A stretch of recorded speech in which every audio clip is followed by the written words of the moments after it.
اچھا ٹھیک ہے, سونیا کا سوال ہم نے سن لیا ہے کہ سونیا جاننا یہ چاہ رہی ہیں کہ جو ان سے بچھڑے ہوئے لوگ ہیں یا جو مرے ہوئے لوگ ہیں یا جو ان کے عزیز لوگ ہیں جو بچھڑ چکے ہیں وہ ان کو خواب میں دوبارہ نظر نہیں آ رہے, تو کیا وہ ان سے ناراض ہیں یا روٹھ چکے ہیں؟ وہ اس سوال کا جواب جاننا چاہ رہی ہیں. نبیہ اس کا کوئی تعلق کوئی نہیں ہے اس بات سے کہ جو مر جائیں وہ لازمی خوابوں میں آئیں یا نہ آئیں. یہ اس کا کوئی نہ کوئی شرعی تعلق ہے, نہ کوئی روحانی, نہ ظاہری بات ہے. کئی لوگوں کو خواب بہت زیادہ آتے ہیں, کئیوں کو بالکل نہیں آتے. اب یہ تو انسان کی ڈیپینڈ کرتا ہے, اس کی شعوری اور لا شعوری طاقت پہ ڈیپینڈ کرتا ہے کہ وہ ایک بندہ ایک رات میں 3-4 بار خواب دیکھتا ہے, ایک بندے کو مہینوں خواب نہیں آتے, اور کئی لوگوں کو سچے خواب آتے ہیں. اور جو اب وہ اس بات کا تو تعین ہی نہیں ہے کہ ایک عبادت گزار کو سچے خواب آ سکتے ہیں یا نہیں آ سکتے, یا ایک گنہگار کو سچے خواب آ سکتے ہیں کہ نہیں آ سکتے. قرآن پاک کو ہی ہم دیکھ لیں تو جب قرآن پاک میں وہ یوسف علیہ السلام کا جو واقعہ ہے اس میں بھی وہ جو بادشاہ تھا وہ کوئی نیک تھوڑی تھا, وہ تو کافر تھا, اس کو تو خواب آیا, وہ بھینسیں اس نے دیکھی. یہ تو کوئی یہ تعین نہیں ہے. اگر اس کو خواب نہیں آ رہے تو اس کا کوئی تعلق نہیں. ہاں اگر استخارہ کی دعا پڑھ کے پھر اگر سو جایا جائے اور اللہ تعالیٰ سے پوچھا اور جائے, کسی شخص سے جو ہے وہ خواب میں ملنے کی خواہش کا اظہار کیا جائے, وہ بھی استخارے سے ہو سکتا ہے. دیکھیں اگر آپ نے ہر کام اللہ تعالیٰ کے ساتھ اللہ کے ساتھ کرنا ہے کہ اللہ تعالیٰ سے اگر آپ رجوع کر کے اللہ سے پوچھ لیں یا اللہ سے یہ عرض کر لیں دعائے حاجت کے ساتھ دعائے حاجت کے ساتھ کہ مجھے ان سے ملا دیں یا ان کی کوئی خبر مل جائے, تو اللہ تعالیٰ کے قبضہ قدرت میں تو کسی چیز کی کمی نہیں. اور اکثر ہم سے جب بچھڑے ہوئے لوگ ہوتے ہیں ان کو اکثر اگر اچھے حال میں دیکھنا یا ان کو برے حال میں دیکھنا یہ بھی کسی چیز کی نشاندہی کرتا ہے. دیکھیں اب یہ اگر ہم تاریخ کے دوراہوں کو اٹھائیں تو بعض لوگ جو اس دنیا سے چلے جاتے ہیں, اللہ تعالیٰ نے اگر بندے کے اوپر رحمتوں اور برکتوں کا سلسلہ کرنا ہوتا ہے تو خواب میں کوئی آ کے یہ بتایا جائے کہ میرے لیے کوئی صدقہ کر دو یا کوئی پڑھ دو یا کچھ کر دو, یہ تو اس بندے کی قسمت کے اوپر بھی چلا جاتا ہے کہ اللہ تعالیٰ اس بندے کو پھر بھی عزیز رکھتے ہیں, اس بندے کو پھر بھی اپنا قرب دینا چاہتے ہیں. اگر جو اس دنیا سے چلے جائیں ان کے لیے تو ان کے تو اعمال بند ہو گئے, ان کے لیے تو ہم ہی ہیں جو نیک بندہ کام دنیا میں کر جاتا ہے یا اپنی اچھی اولاد چھوڑ جاتا ہے یا کوئی پانی کا کنواں بنا جاتا ہے یا کوئی مسجد بنا جاتا ہے, تو یہی تو اعمال ہے. اگر اللہ تعالیٰ نے ان خوابوں کے ذریعے کسی کو خواب کے ذریعے ہی یہ انڈیکیٹ ہو گیا کہ بندہ پریشان ہے, عذاب قبر میں مبتلا ہے یا کسی بیماری میں یا کوئی کسی بھی قسم کے جو روحانی عذاب میں مبتلا ہے, تو اللہ تعالیٰ اگر اس بندے کو پیچھے کسی کے ذریعے میں خواب دے کے یہ خواب ڈال کے اس کی بخشش کے جو اللہ تعالیٰ دیکھیں اللہ بندے کو 70 ماہوں سے زیادہ پیار کرتے ہیں, تو یہ اللہ تعالیٰ کی بخشش کے جو ہے. اب میں اس جانب بڑھوں گی جس کا جواب آئی ایم شور آپ میں سے بہت سارے لوگ جاننا چاہتے ہوں گے کہ ہم اچھا خواب دیکھیں یا برا خواب دیکھیں یا ہم کبھی بھی پریشان ہوں اپنی کسی بھی معاملات زندگی کو لے کر, تو ہمیں ہمیشہ گائیڈنس ملتی ہے کہ صدقہ خیرات کرنا چاہیے. لیکن جب صدقہ خیرات کی بات آتی ہے تو اس میں بھی ہمیں صحیح غلط بتا دیا جاتا ہے. تو آج میں چاہوں گی کہ ہمارے جو ایکسپرٹس موجود ہیں, ہمارے جو اسکالرز موجود ہیں, ان سے ہم جان سکیں کہ صدقہ صحیح طریقے سے ہم کیسے کر سکتے ہیں. لیکن ایک کالر ناصر کا سوال ہم شامل کر لیتے ہیں. جی السلام علیکم ناصر. وعلیکم السلام. پہلے سب کو میرا سلام, مہمان بیٹھے ہیں.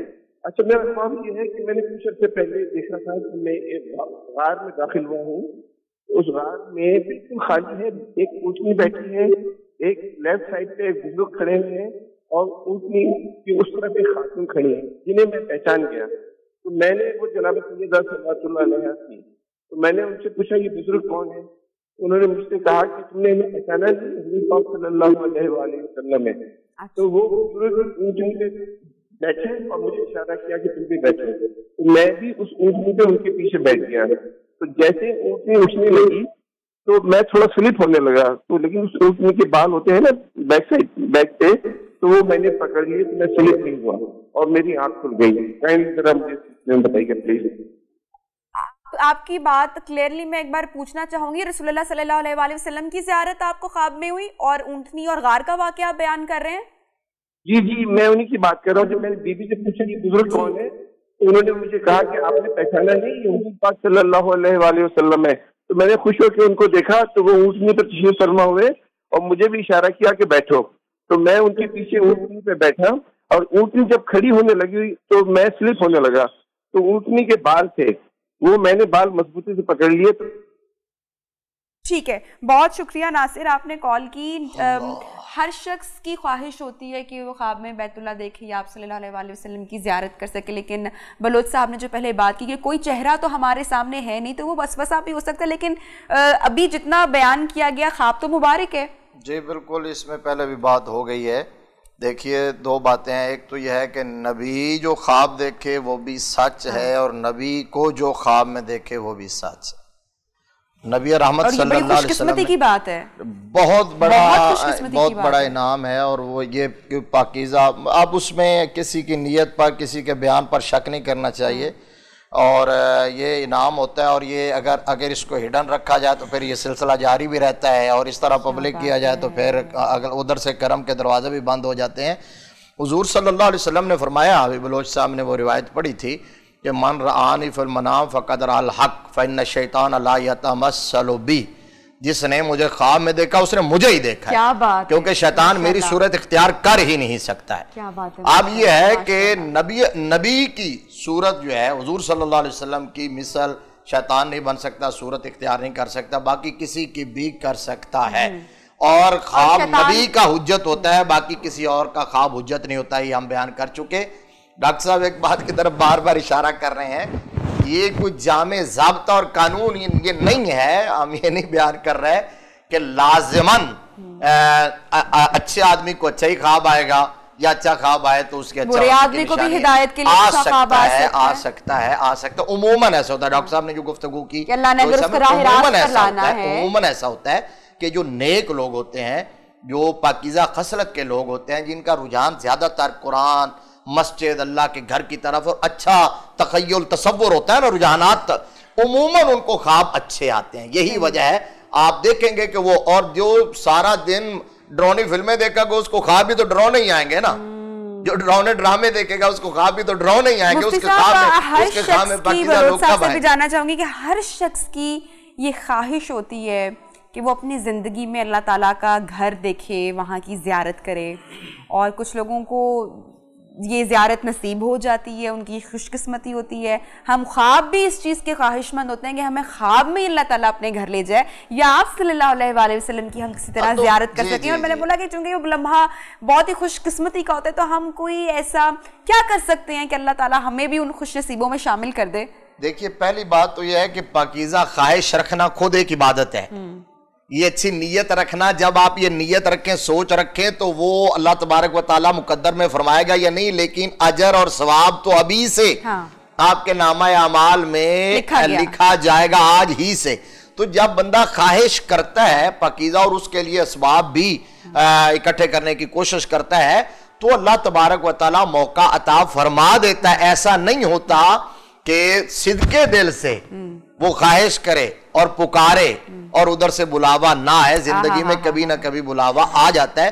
یہ خواہش رکھنا خود اللہ کا ایک انعام ہے، پاکیزگی میں یہ خواہش آنا اللہ کا انعام ہے۔ کچھ اس کے لیے بھی تو کچھ SOPs ہوں گے۔ یہاں بلینئرز ہوتے ہیں، لیکن ان کو ساری زندگی کبھی یہ خیال نہیں آیا کہ ہم حج کے لیے جائیں یا ہم مدینہ شریف جائیں۔ یہ خیال آنا، سوچ آنا، یہ بھی اللہ کی عطا اور اللہ کا کرم۔ بریک پر جناب جا رہے ہیں، جب بریک سے واپس آئیں گے تو صدقہ خیرات کس طریقے سے کیا جا سکتا ہے؟ کیا وہ گوشت کی صورت میں ہی ہوگا یا مال کی صورت میں بھی آپ کسی کو دے سکتے ہیں؟ بریک سے واپس آئیں گے، اس پر تفصیل گفتگو ہوگی، ہمارے ساتھ رہیے گا۔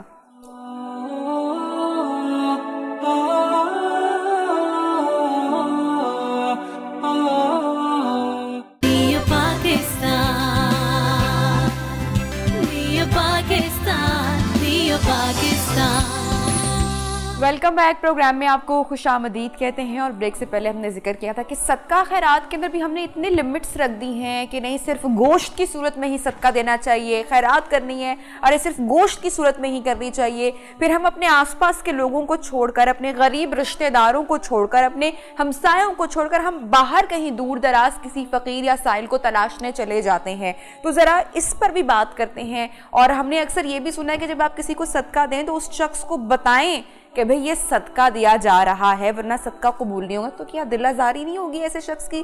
صدقہ دینے کا صحیح طریقہ کیا ہے؟ یہ بالکل کوئی ضروری نہیں ہے، آپ جتنا مخفی رکھیں اتنا زیادہ اللہ کی راہ میں خرچ کرنا تو اتنا ہے کہ آپ دائیں ہاتھ سے دے رہے ہیں اور بائیں کو پتہ نہ چلے۔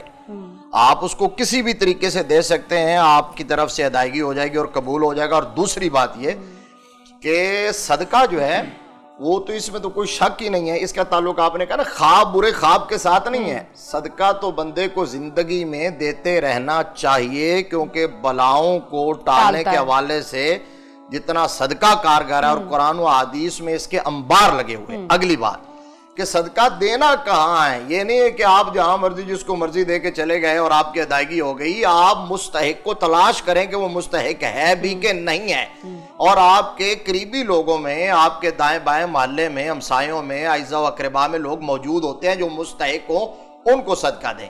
اور صدقہ وہ دیں جس کی اس مستحق کو زیادہ ضرورت ہو اور اس کے لیے وہ فائدہ مند ہو. ضروری نہیں ہے کہ گوشت ہی کا صدقہ ہو، آپ پیسے کی صورت میں، کپڑے کی صورت میں، راشن کی صورت میں، گوشت کی صورت میں بھی ہو سکتا ہے. یہ جو شرائط لگا دیں گی کہ کالا بکرا ہو اور گوشت ہو اور اس کو پہاڑ پہ رکھ دیا جائے، چھت پہ رکھ دیا جائے، راوی میں پھینک دیا جائے، یہ سب فضول باتیں ہیں. دیکھیے وہ راوی میں جو پھینکا جاتا ہے، میں تو یہ کہتا ہوں فتوے کی روشنی میں کہ وہ صدقہ ادا ہوتا ہی نہیں. وہ رزق کی توہین ہے، وہ رزق کی ناقدری ہے. وہ جو آپ کہتے ہیں کہ وہاں جانور کھاتے ہیں، جانوروں کو کھلانے کے لیے اللہ نے آپ کی ڈیوٹی لگائی نہیں ہے. اللہ نے آپ کو بار بار یہ فرمایا ہے کہ اپنے جیسے انسانوں کا خیال رکھو، اور کہا ہمسایوں کا خیال رکھو. ہمسائے کے بارے میں اتنا آقا علیہ الصلوۃ والسلام نے فرمایا کہ جبریل جب بھی آتے تھے مجھے ہمسائے کے بارے میں اتنی زور دے کر وصیت کرتے، اتنی کہ مجھے یہ خدشہ ہونے لگا کہ کہیں ہمسائے کو وراثت میں حصہ دار نہ ٹھہرا دیا جائے. تو ہم نے کبھی ہمسائے میں ہمارے جو ہے وہ بھوکے مر رہے ہیں لوگ، ہمیں اس بات کی خبر ہی نہیں، ہم ٹوکرے کے ٹوکرے اٹھا کے گھر لے جا رہے ہیں. ٹھیک ہے، بہن بھائیوں پر بھی اگر آپ کا کوئی غریب بہن بھائی ہے تو کیا اس کو بھی صدقہ دیا خیرات کیا جا سکتا ہے؟ اور جو ایک ہمارے ہاں ہم نے دیکھا ہے کہ کالا بکرا ہی لے کر آئیں گے، کالے بکرے کو ہی ذبح کر کے نظر بد یا صدقہ خیرات کریں گے. بلوچ صاحب اس پر بھی ذرا روشنی ڈالیے گا. حدیث شریف میں آتا ہے کہ افضل الصدقات ینفق الرجل علی اہلہ، سب سے افضل ترین صدقہ یہ ہے کہ انسان اپنے اہل و عیال پر خرچ کرے، اور اہل و عیال کے بعد جو قریبی رشتہ دار ہیں اگر وہ اس کی چیز کے مستحق ہیں تو ان پر خرچ کرنا افضل ہے. پہلی بات تو یہ. حضرت ابوبکر صدیق حضرت مستح کو وہ ان پر خرچ کیا کرتے تھے، اور جب حضرت عائشہ پر تہمت لگی تو وہ مستح بھی اس میں ملوث تھے، اور حضرت ابوبکر صدیق نے روک لیا ان پر خرچ کرنا. تو نبی کریم صلی اللہ علیہ وسلم کو پتہ چلا، اور نبی کریم صلی اللہ علیہ وسلم نے حضرت ابوبکر کو کہا کہ یہ آپ ایسا نہ کریں، آپ خرچ کرتے رہیں. وہ اس کا اپنا عمل اپنی جگہ پر ہے، نمبر ایک. دوسری بات یہ ہے کہ یہ صدقہ، یہ کالا بکرا اور یہ کالا جادو اور قبرستانوں میں گوشت پھینکنا، اور یہ اس پر توجہ عاملین کی بالخصوص دینا جو روڈوں پر جو ہے وہ بیچارے بیٹھے ہوتے ہیں اور وہ گرد و غبار سارا دن کی پھانک رہے ہوتے ہیں، اصل میں ان کا تعلق جادو کے ساتھ ہوتا ہے. وہ جو مطلب انہوں نے اپنے بنائے ہوتے ہیں ایک سلسلے، اور پھر وہ ان کا ذہن سازی کرتے ہیں، اور پھر آتے ہی پوچھا اچھا تیری ماں کا نام کیا ہے، تیری برتھ آف ڈیٹ کیا ہے، تو فلاں فلاں فلاں ڈیٹ آف برتھ پوچھی. یہ ساری چیزیں جادو کی طرف لے کر جا رہی ہوتی ہیں. عامل سے زیادہ میں ہمیشہ کہتا ہوں کہ کامل کی ضرورت ہے. نمبر ایک، صدقہ کسی بھی صورت میں ہو سکتا ہے. کسی کے پاس کچھ بھی نہیں ہے، وہ مسکرا کر کسی سے مل لیتا ہے، وہ بھی صدقہ ہے. سبحان اللہ الحمدللہ کہنا، اللہ اکبر کہنا بھی حدیث میں آتا ہے کہ یہ صدقہ ہے. صدقے کی بے شمار صورتیں رسول اللہ صلی اللہ علیہ وسلم نے فرمایا کہ جب کوئی بندہ اللہ کے راہ میں خرچ کرتا ہے، ایک کھجور بھی خرچ کرتا ہے، اور فرمایا کہ اتقوا النار ولو بشق تمرہ، اللہ کے راہ میں خرچ کرو، ایک کھجور ہی کرو، صدقہ کرو، چاہے وہ ایک کھجور کیوں نہ ہو. تو صحابہ نے پوچھا یا رسول اللہ، آپ نے فرمایا کہ یربی کما یربی فلوہ، اللہ صدقے کو پالتا رہتا ہے. اس طرح قیامت والے دن وہ صدقہ جو کھجور کی صورت میں دیا تھا اتنا بڑا ہو کر اسے ملے گا کہ احد پہاڑ جتنا وہ ہو چکا ہوگا. اور اللہ اس طرح پالتا ہے جس طرح گھوڑی کے یا گائے کے بچے کو پالا جاتا ہے. تو صدقہ بڑھتا چلا جاتا ہے، اور صدقہ بلاؤں کو روکتا ہے. اور یہ جو خوابوں کا آنا، یہ ساری جس طرح ڈاکٹر صاحب نے پہلے تھوڑی سی بات آگے گزر گئی. یوسف علیہ السلام کے قصے میں ایک بات ہم نے نہیں بیان کر پائے کہ جب یوسف علیہ السلام کو جیل میں ان دو قیدیوں نے سوال کیا تھا کہ یہ ہمیں خواب آئے ہیں، یقیناً وہ غیر مسلم تھے اور بادشاہ بھی ان کا غیر مسلم تھا. اب ان کو پتہ نہیں تھا کہ یہ نبی ہے، مگر ان کا کردار دیکھ کر، ان کا حسن اخلاق دیکھ کر، ان کے معاملات دیکھ کر، جیل کے ساتھی تھے نا، اکٹھے ہی ایک دن وہ جیل میں گئے تو وہ متاثر تھے کہ بندہ نیک ہے، کہ ہم انا نراک من المحسنین، ہم آپ کو نیک سمجھتے ہیں، تو آپ ہمیں اس کی تعبیر بتا دیں. اب ان یوسف علیہ السلام نے تعبیر بتانے سے پہلے قرآن میں آتا ہے کہ توحید کی دعوت دی ہے، ان کو شرک سے روکا ہے، بعد میں جا کر پھر ان کو کہا کہ اچھا اب میں آپ کو اس کی تعبیر بتاتا ہوں. اس کا مطلب یہ ہے کہ جب آپ کے پاس کوئی سوال اس طرح کا لے کر آئے تو علماء حق کو چاہیے کہ ان کی اصلاح کے باتیں کریں، کیونکہ آپ کو ضرورت مند ہے، آپ کی بات سنے گا. تو یوسف علیہ السلام نے پہلے ان کو توحید کی دعوت دی. ارباب متفرقون ام اللہ الواحد القہار، اے میرے جیل کے ساتھیوں یہ بتاؤ کہ کئی خداؤں کو ماننے والا بہتر ہے یا ایک اللہ واحد القہار کو ماننے والا بہتر ہے؟ توحید کی دعوت دینے کے بعد پھر ان کو بتایا کہ ایک آزاد ہو کر دوبارہ بادشاہ کا ساقی بنے گا، اور ایک جو ہے وہ پھانسی پر چڑھے گا، قتل ہوگا، اور پرندے جو ہے اس کا سر کا گوشت کھائیں گے. اور یہ اللہ کے ہاں فیصلہ ہو چکا ہے. یہ اینڈ پر آیت کی اینڈ جو فائنڈنگ آتی وہ یہ ہے کہ یہ فیصلہ ہو چکا ہے، کیونکہ وہ اللہ کے نبی تھے. نبی کا ہر بات جو ہے وَمَا يَنْتِقُ عَنِ الْهَوَىٰ إِنْ هُوَ إِلَّا وَحْيٌ يُوحَىٰ. اب رہ گئی بات جو ہے، اگر آپ اس طرف آئیں کہ صدقہ و خیرات، اس کے سلسلے جس طرح بہت اچھی بات کی کہ پرندوں کو ہمارے ذمے میں اللہ نے نہیں دیے، ہم مکلف ہیں اپنے جیسے انسانوں کی ضرورت کو پورا کرنے کے لیے. زکوٰۃ کس کو دینی ہے؟ قرآن مجید میں 8 مصارف ہیں، انما الصدقات للفقراء والمساکین. 8 مصارف ہیں صدقات زکوٰۃ وہاں خرچ کی جا سکتی ہے، اس کے باہر نہیں. جو ضرورت مند پیشہ ور اس وقت روڈوں پر اور آپ کی گاڑی کے شیشے کھٹکھٹاتے ہیں اور وہ چمٹ جاتے ہیں، اور قرآن کہتا ہے کہ وہ یا لا یسألون الناس الحافا، کہ اصل جو مستحق ہوتا ہے وہ چمٹ کر سوال نہیں کرنے والا ہوتا، اس کو آپ کو ڈھونڈنا چاہیے. اس کا ڈھونڈنا بھی آپ کے لیے اجر ہے، اس تک پہنچنا بھی آپ کا اجر ہے، اس پر اس کے پاس عزت نفس کا خیال رکھنا بھی آپ کا جو ہے وہ اجر ہے. لہٰذا ایسے ضرورت مند جو اڑوس پڑوس گلی محلوں میں ان تک جائیں تاکہ پورا آپ کو اجر ملے. ٹھیک ہے. اب جس طرح کہ ہم نے پروگرام میں پہلے بات کی تھی کہ استخارے کے حوالے سے بھی ہم اپنے پروگرام میں ضرور شامل کریں گے. ڈاکٹر مطیع اللہ باجوہ صاحب کو میں شامل گفتگو کرنا چاہوں گی اور ان سے جاننا چاہوں گی کہ استخارے سے ہم کس طرح سے رہنمائی حاصل کر سکتے ہیں ان معاملات کو یا ان فیصلوں کو لے کر جو کہ ہمیں جن میں دشواری پیش آ رہی ہوتی ہے. جی دیکھیں، میں ایک بات جو پچھلے آپ کے وقفے میں ہوئی اس پر میں پہلے ایک رسپونڈ چھوٹا سا کرنا چاہ رہا ہوں، اس لیے کہ وہ بات ہمارے ہاں بہت زیادہ معروف ہے اور اس پہ ڈرایا جاتا ہے لوگوں کو. اور میں آف کیمرہ آپ سے وہ بات ہم کر بھی رہے تھے کہ یہ کہنا کہ آپ کے والدین میرے خواب میں آئے ہیں یا کوئی میں نے مردہ کسی کو خواب میں دیکھا ہے، اور اس بنیاد پہ لوگوں کو ڈرا دھمکا کر ان سے مال بٹورنا، یہ بہت زیادتی اور ظلم ہے. یہ بات یاد رکھیں، ہمارے ناظرین دیکھ رہے ہیں کہ خواب جو دیکھ رہا ہوتا ہے اسی سے متعلق ہوتا ہے. خواب جو دیکھ رہا ہوتا ہے اسی سے متعلق ہوتا ہے. وہ محلے والوں کے خواب نہیں دیکھ رہا ہوتا، ہاں وہ کسی اور شخص کو دیکھ رہا ہوتا ہے تمثیل کے طور پر. خواب صرف انبیاء کا ایسا خواب ہے جو وہ کسی کے بارے میں دیکھتے ہیں تو وہ بھی سچ ہوتا ہے، کیونکہ ان کو اللہ تعالیٰ کی طرف سے یہ بھی ایک نبوت ہے، نبوت کا حصہ ہے، وحی کا حصہ ہے. اس لیے میں خصوصی طور پر آپ سب کے ذریعے سے اور اس چینل کے وساطت سے کہنا چاہ رہا ہوں کہ یہ جو درمیان میں لوگ بیٹھے ہیں نا آپ کو لوٹنے کے لیے، آپ کے عقیدے کو بھی برباد کرتے ہیں، پھر آپ کو یہ کہانیاں سناتے ہیں کہ جی میں نے آپ کے والدین کو دیکھا ہے تو آپ یہ صدقہ کریں، اور صدقہ کس پر کریں؟ اسی خواب بیان کرنے والے پر. آپ یہ روٹی دے دیں، پیسے دے دیں، آپ کے والدین کو میں نے برہنہ حالت میں دیکھا ہے، کپڑے دے دیں. کس کو؟ جو خواب بیان کر رہا ہے. مجھے دیں. اگر اس کے خواب کو سن کر بھی آپ کو یقین ہے کہ یہ بندہ نیک ہے، جھوٹ نہیں بولتا، تو پھر بھی آپ کو کیا کرنا چاہیے؟ ایسے لوگوں کو دینا چاہیے جو مستحق ہیں، جن کی بات میرے دونوں فاضل دوستوں نے کی ہے کہ جو مستحق ہیں. اور مستحقین میں بھی سب سے پہلا حق آپ کے اپنے قرابت داروں کا ہے، اور قرابت داری کا جو سلسلہ شروع ہوتا ہے وہ بہن بھائیوں سے شروع ہوتا ہے، وہ کسی تیسرے محلے کے لوگوں رشتہ داروں سے نہیں ہوتا. سب سے پہلے اگر آپ کا اپنا بھائی بھوکا ہے اور آپ سمجھ رہے ہیں کہ آپ دنیا والوں کو دیکھ کر بڑے مطمئن ہیں، تو آپ نے ظلم کیا کہ سب سے پہلے تو آپ کو یہ حکم تھا ایوتوا ذوی القربیٰ، سب سے پہلے اپنے قرابت داروں کو دینا تھا، اپنی ماں کے ہاں سے پیدا ہونے والے، ایک پیٹ سے پیدا ہونے والوں کو دینا تھا. اگر آپ کی بہن بھوکی ہے اور آپ ساری دنیا پہ خیرات کرتے پھرتے ہیں تو اس کا کوئی فائدہ اور کوئی اجر نہیں ہوگا. ایک بات تو یہ ہے. دوسری بات یہ ہے کہ یہ جو ہے استخارہ کی بات، تو پہلی بات میں یہاں سے ہی شروع کر دوں کہ استخارہ بھی ایک اصل میں دعا ہے، اللہ سے مشورہ ہے، اور اللہ تعالیٰ کے ذمے لگانے والی بات ہے کہ میں اگر اس کام میں میرے لیے وہ آپ اس روایت کو اور اس دعا کو اگر آپ چلائیں اپنے چینل کی اس کے اوپر اسکرین کے اوپر، تو اس کے الفاظ ہی یہ ہیں کہ اللہ اگر اس میں میرے لیے کوئی شر ہے تو اس شر کو دور کر دے، میرے لیے اس میں خیر پیدا کر دے، اس میں خیر ہے تو مجھے اس خیر تک پہنچا دے. ڈاکٹر صاحب ایک بات یہاں پہ ضروری مجھے بات کرنی ہے کہ ہم یہاں پہ خود استخارہ نہیں کرتے، اور استخارے والی جو آنٹیاں ہمارے آس پاس ہوتی ہیں، میں اس طرف آ رہا ہوں. ہم کیا کرتے ہیں؟ پہلی بات تو یہ ہے کہ ہم اللہ کے نبی صلی اللہ علیہ وسلم کے صحابہ تو کہتے ہیں کہ ہمیں استخارہ کی دعا اس طرح سکھائی جاتی جیسے کوئی قرآن کی سورت ہو.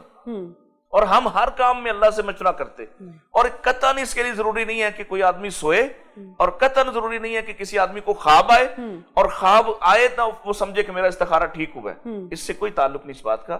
یہ اللہ سے دعا کرنا ہے اور دعا کر کے اطمینان حاصل کرنا ہے. آپ دو نتائج پہ تھے، آپ کے ذہن میں دو باتیں تھی کسی کام کو کرنے میں.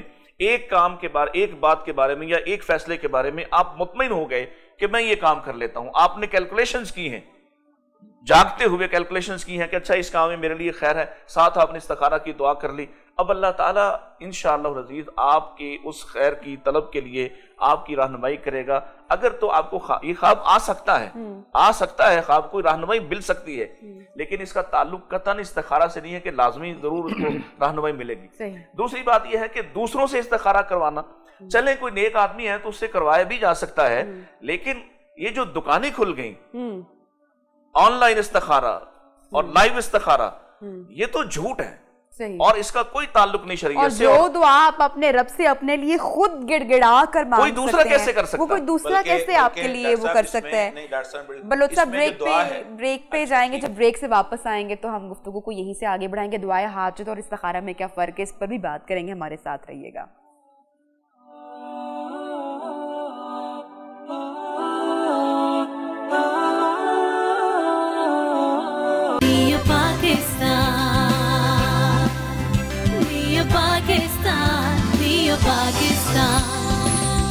Welcome back. پروگرام میں آپ کو خوش آمدید کہتے ہیں. استخارے کے حوالے سے چونکہ بات ہو رہی ہے اور ہم نے یہ بھی سنا ہے کہ استخارہ وہ شخص نہیں کر سکتا جو کہ نماز کا پابند نہیں ہے یا جو نیک شخص نہیں ہے، اس کو تو استخارے کا خواب آئے گا نہیں. وہ ڈاکٹر صاحب پہلے ہی بیان کر چکے کہ خواب کا آنا لازمی نہیں ہے. لیکن پھر ہم یہ بھی سنتے ہیں کہ نمازوں کا پابند ہونا ضروری ہے، اس لیے محلے والی آنٹی سے استخارہ کروانا بہتر ہے، آپ خود نہیں کر سکتے. وہ آنٹی کتنی پابند ہے، یہ کس کے پاس شیورٹی ہے؟ دیکھیے بہن، ایک تو پہلی بات بنیادی اور اصولی ہمیں یاد رکھنی چاہیے کہ نبی رحمت صلی اللہ تعالیٰ علیہ وآلہ وسلم کا جو ارشاد ہے استخارہ کے بارے میں، اور اتھارٹی حضور کی ذات ہے. جو کچھ آپ نے کہا ہے اس میں آپ نے جو چیزیں اپنی طرف سے شامل کر لی ہیں وہ حجت نہیں ہے. حضور صلی اللہ علیہ وسلم نے صحابہ اکرام کو استخارہ سکھلایا، جس طرح ڈاکٹر صاحب نے بیان کیا، یوں استخارہ سکھاتے تھے جیسے قرآن سکھایا جاتا ہے، اور بار بار اس کی تعلیم دیتے تھے. آقا علیہ السلام نے فرمایا کہ جس نے جو خوش بخت ہوتا ہے وہ استخارہ کی طرف آتا ہے، اور جو بدبخت ہوتا ہے وہ استخارہ سے دور ہوتا ہے. اور استخارہ کا تعلق ہرگز کسی بڑے کام کے ساتھ نہیں ہے. آپ استخارہ ہر بات میں کریں، اصل میں یہ بندے اور رب کا تعلق ہے، اور یہ تعلق ہی تو مضبوط کرنا تھا. نبی رحمت صلی اللہ علیہ وسلم سمیت سارے نبی آئے ہی اسی لیے ہیں کہ بندے کا اللہ سے تعلق جوڑیں. تو استخارہ بتایا اس لیے گیا کہ آپ اپنے ہر کام میں اپنے رب سے اپنا ربط پیدا کریں، تعلق پیدا کریں. ہم ادھر سے کاٹ کے پھر بندوں کی طرف جا رہے ہیں، پھر عاملوں کی طرف جا رہے ہیں. حضور صلی اللہ علیہ وسلم نے جو استخارہ سکھلایا، تعلیم دی ہے، وہ صرف اتنا ہے کہ آپ 2 رکعت نماز نفل پڑھیں. حدیث کے اندر ہے، فرمایا جو کوئی کام کرنا چاہتا ہے 2 رکعت نفل پڑھے، اور دعائے استخارہ وہ بھی حدیث کے اندر ہے. وہ دعائے استخارہ جو اگر ہمارے ناظرین سن رہے ہیں، اگر کوئی کرنا چاہتا ہے تو وہ کہیں سے بھی وہ استخارہ کی کتاب لے گا تو وہ دعا پوری حدیث کی کتب میں لکھی ہوئی ہے، وہ وہاں سے لے لے. آپ اگر آپ کے پاس اویلیبل ہو تو اپنی سکرین پہ چلا دیں. نفل پڑھے 2 اور وہ دعائے استخارہ پڑھے. ذہن میں یہ رکھے یا اللہ میں یہ کام شروع کرنے جا رہا ہوں، یہ میرے لیے بہتر ہے تو اس کو پایا تکمیل تک پہنچا دے اور میرے لیے اس میں آسانی پیدا فرما دے. اور اگر یہ میرے حق میں بہتر نہیں ہے تو مجھے اس سے دور فرما دے. تو اب یہ ہے جب استخارہ بندہ کر لیتا ہے تو اس کا مطلب یہ ہے کہ اس نے اپنا معاملہ اللہ کے سپرد کر دیا ہے.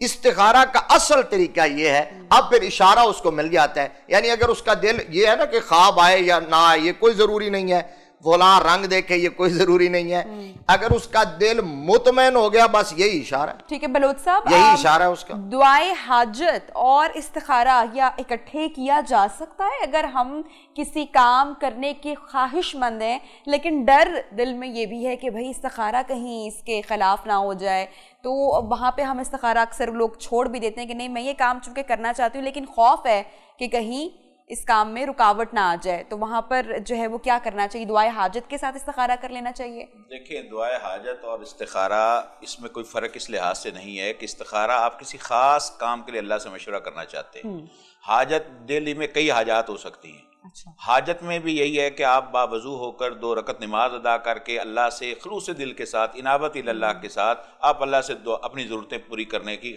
دعا کریں۔ اچھا، اب استخارہ جو ہے اس کے جو دعا کے الفاظ، اللہم انی استخیرک بعلمک واستقدرک بقدرتک، کہ اے اللہ میں تجھ سے یہ مشورہ کر رہا ہوں۔ اب وہاں واحد متکلم کا صیغہ ہے۔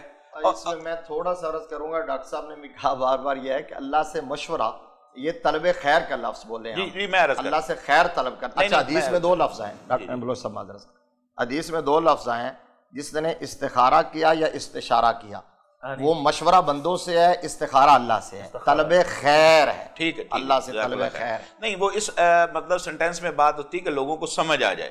آپ نے اللہ سے، دیکھیں استخارہ اللہ سے آپ خیر مانگ رہے ہیں، خواب ہو یا نہ ہو، نمبر 1، آپ کا دل ایک بات پر مطمئن ہو گیا کہ یہ کام مجھے کرنا چاہیے، دل اسی طرف جا رہے، اس کا مطلب اللہ کی طرف سے یہی اشارہ ہے کہ کر لیں۔ اب اگر ڈر ہے کہ پتہ نہیں میں تو کرنا ہی چاہتا ہوں اور کہیں دل میں نہ ہو جائے، تو پھر آپ اللہ سے خیر کیوں مانگیے؟ اس کا مطلب ہے آپ تو اللہ پر توکل ہی نہیں ہے۔ اور نبی صلی اللہ علیہ وسلم فرمایا کہ وَمَن يَتَوَكَّلْ عَلَى اللَّهِ فَهُوَ حَسْبُهُ، قرآن کی آیت ہے کہ جو اللہ پر توکل کرتا ہے اللہ اس کے لیے کافی ہو جاتا ہے۔ وَيَرْزُقْهُ مِنْ حَيْثُ لَا يَحْتَسِبُ، اللہ پھر اس کو وہاں سے رزق دیتا ہے جہاں سے اس کا گمان بھی نہیں ہے۔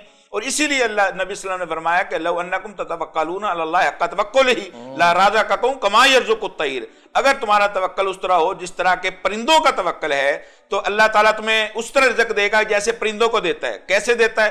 تغدو خماسا وتروح بطانا، صبح جب وہ نکلتے ہیں تو کوئی جاب نہیں، کوئی بینک بیلنس نہیں، کوئی ان کی فیکٹری نہیں، وہ خالی پیٹ نکلتے ہیں اور واپس آتے ہیں تو اپنے پیٹ بھی بھرے ہوتے ہیں اور بچوں کے لیے بھی لے کر آتے ہیں۔ تو یہ جو آپ اللہ تعالیٰ سے خیر مانگ رہے ہیں تو پھر آپ کا ایمان کہاں ہے؟ اور وہاں یہ ہے کہ اللہ واحد متکلم کا صیغہ، میں تجھ سے یہ خیر مانگ رہا ہوں، میرے لیے بہتر ہے تو آسان کر دے، برا ہے وہاں لفظ ہے دعا کے اندر ان ھذا الامر خیر لی فی دینی و معاشی، اگر یہ کام اس کام کا وہاں نام بھی لیا جا سکتا ہے، اگر نام بھی لیں تو اللہ کو آپ کی نیت کا پتہ ہے، یہ کام میرے دین کے لیے، میری معیشت کے لیے، معاشرت کے لیے بہتر ہے تو آسان کر دے۔ اب اللہ کے ساتھ تعلق تو یہی ہے نا کہ پھر اللہ جو آپ کو اشارہ دے آپ اس پر چلیں، وہ آپ کے لیے بہتر ہوگا۔ اور اگر آپ اپنی مرضی کرنا چاہتے ہیں تو پھر یہ تو فراڈ ہے، ٹھیک ہے، آپ کا اللہ کے ساتھ جو ہے وہ تعلق کوئی نہیں ہے، آپ اپنی مرضی کرنا چاہتے ہیں تو پھر آپ اپنی مرضی کریں، پھر اللہ کے جو فیصلے ہوں گے پھر اللہ وہ کر دے گا۔